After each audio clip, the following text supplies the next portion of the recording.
Now, the next and perhaps one of the most interesting phases of the Kabbalah was the Cabal of State.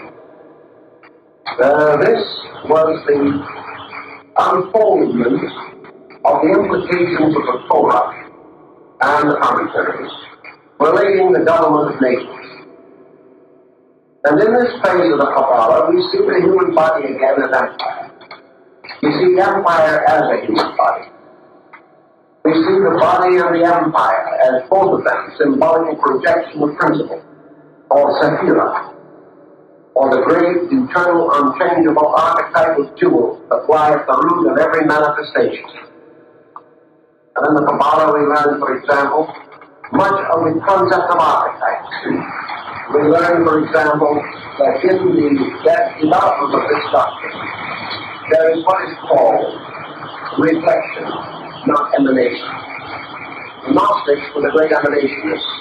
The Kabbalists were not primarily emanationists, they were reflectionists.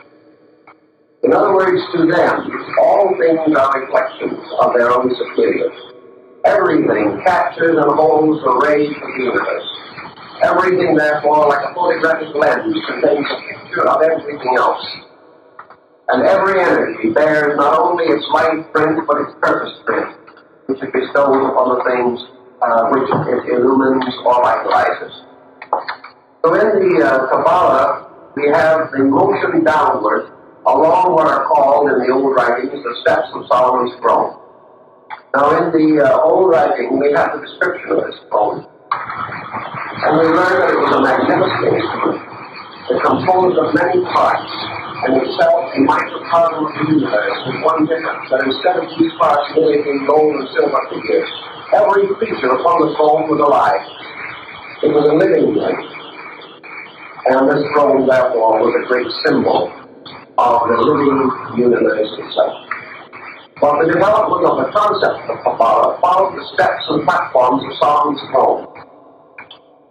And on these steps and platforms, we see the symbolism unfolding. And in the Kabbalah space, we see the great concept represented on one level in the heart man, bursting forth into the concept of world government. We find it all unfolding in terms of a magnificent pattern or plan, the natural development of the Torah. So the books of Moses become not only the legislative code, but they become the skeleton of a living body of Israel, in which not only do we have the law and the prophets, but we also have the development of a great political psychology. These people believe that one of the great duties of man is to bring his own government into complete harmony with the government of the universe. And this they attempted to do, at least in secret, through their teaching. We must remember that during these hundreds and hundreds of years, these people had no temporal power. Therefore, whatever they did was a speculative work within themselves. They weren't objects for. They were wanderers, they were not even citizens, they had no temporal rights, and they were pursued from one country to another. But even in this scattering of the tribes, the concept of a great government based upon the primary radiations of eternal energy.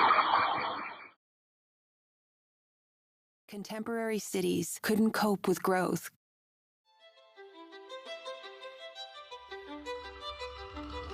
The contemporary city needs a full redesign. What if we removed cars? What if we got rid of streets? What if we innovated in the public space?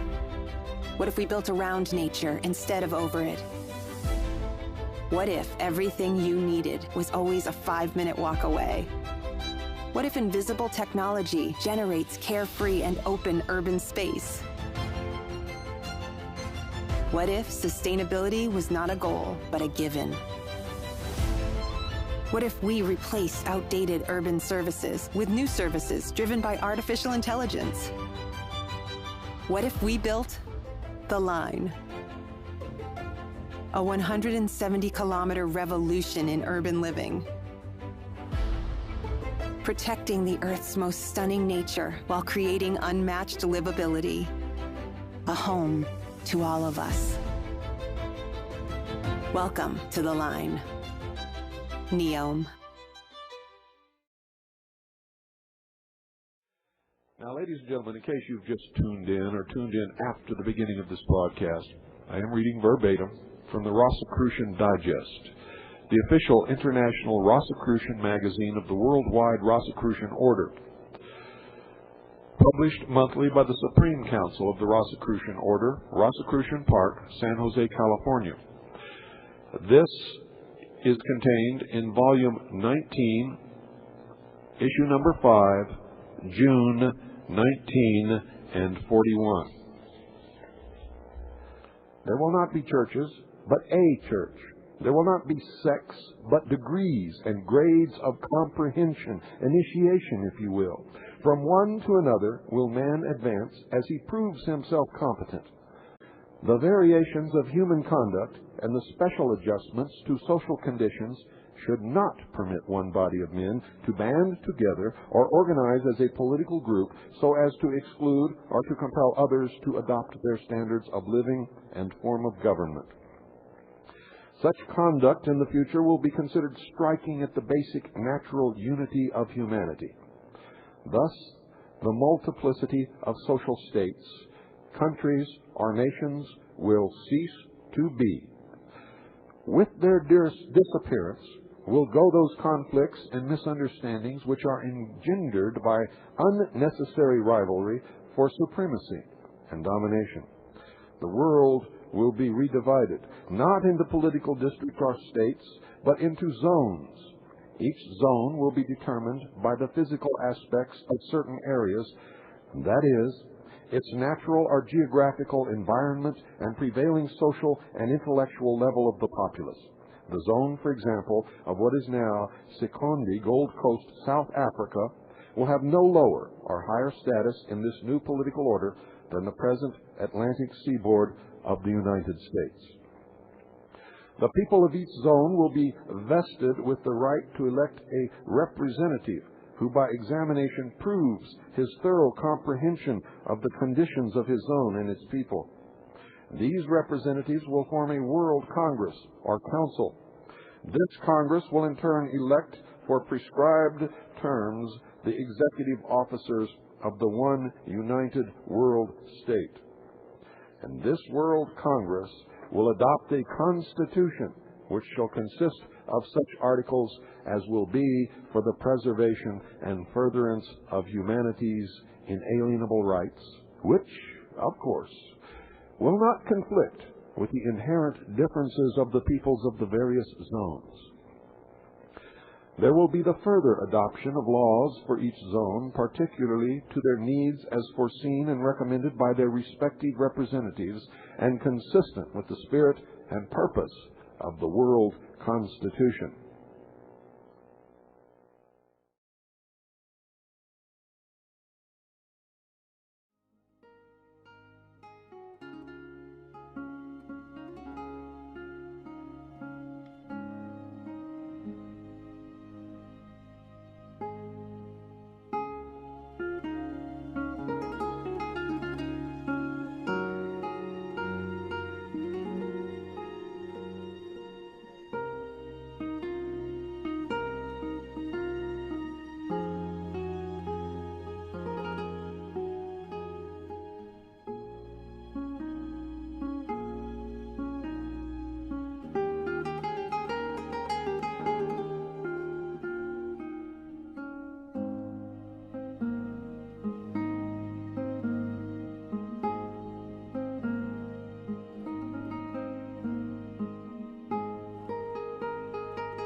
One of the things that I noticed inside the Luxor Hotel is that this could be the city of the future.